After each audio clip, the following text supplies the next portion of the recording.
Hello, my name is Jessa McGinnis, and I'm going to be talking about my social issues project of Is War a Necessity? Description. This project focused on researching the effects of armed conflicts to determine whether war is necessary. Research. Information needed included both the positive and negative effects on specific categories. This includes world circumstances such as politics or economics that resulted either directly or indirectly from war. I obtained information throughout several articles all across the entire semesters, but what I'm going to be talking about today includes the economic, environment, education, wildlife, and medical factors. For my semester 1 thesis, I was arguing against war. War is not necessary because of its negative effects on the economy, environment, and neglect of human rights. My first factoid that I'm going to be using was titled Economic Fallout, the Price of War. On average, economic output falls by 30% and inflation rises by 15% over 5 years. Neighboring countries of war sites see, on average, a 10% decrease in economic output and inflation rises by 5% over the course of 5 years. Evidence is based on experience in past wars, and it is more than likely to happen again. Higher prices lead to unaffordability and unsustainability, and war also leads to an unstable economy. And below we have our citation. This is from the Kiel Institute. The impact of war on our environment. Military activities produce extensive amounts of greenhouse gases, causing anthropogenic climate change and resource depletion. World War I is an example of a highly destructive war for the environment due to the digging of trenches, crushing plants and animals, and erosion from forest logging. Weapons and military material used during conflicts also leave environmental legacies and restrict access to agriculture. War leaves lasting negative impacts that may take years to reverse. War can be harmful to wildlife. And below we have our citation. How does war affect education? Children in conflict-affected countries are 30% less likely to complete primary school than those in non-conflict-affected countries.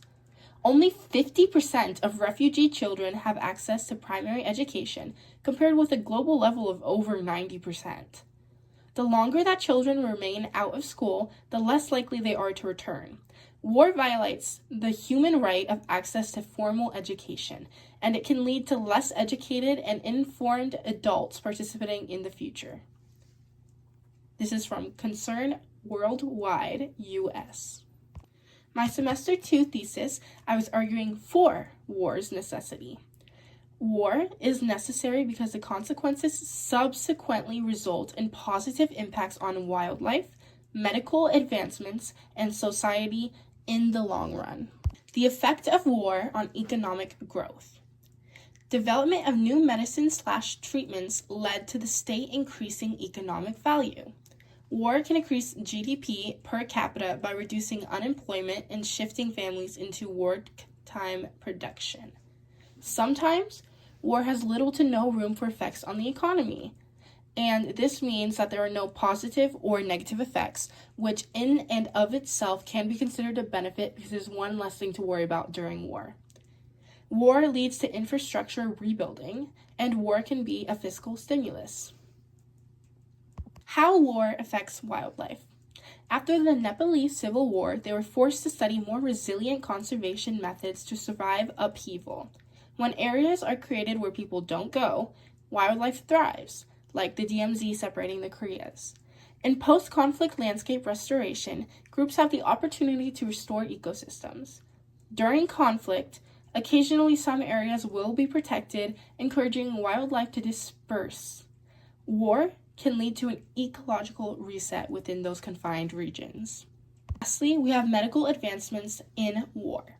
Due to PTSD, which was in fact discovered due to conflict, the British Army commandeered more than 20 mental institutions. Due to the increase of facial injuries during war, skin grafts were used and became a revolutionary procedure. They began using tourniquets again since blood loss was the leading cause of death on the battlefield. Medication, such as penicillin, was mass-produced during conflict, and war led to better rehabilitation and long-term care methods.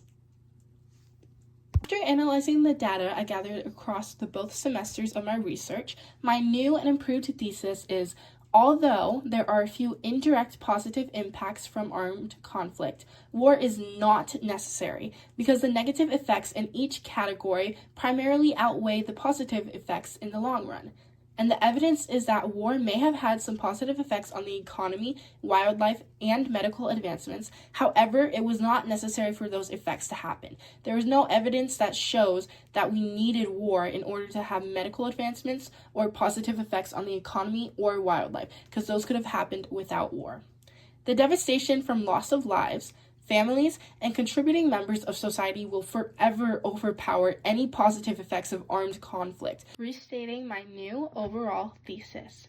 Although there are a few indirect positive impacts from armed conflict, war is not necessary because the negative effects in each category primarily outweigh the positive effects in the long run. This is Janessa McGinnis, and I would like to say thank you for listening to my presentation.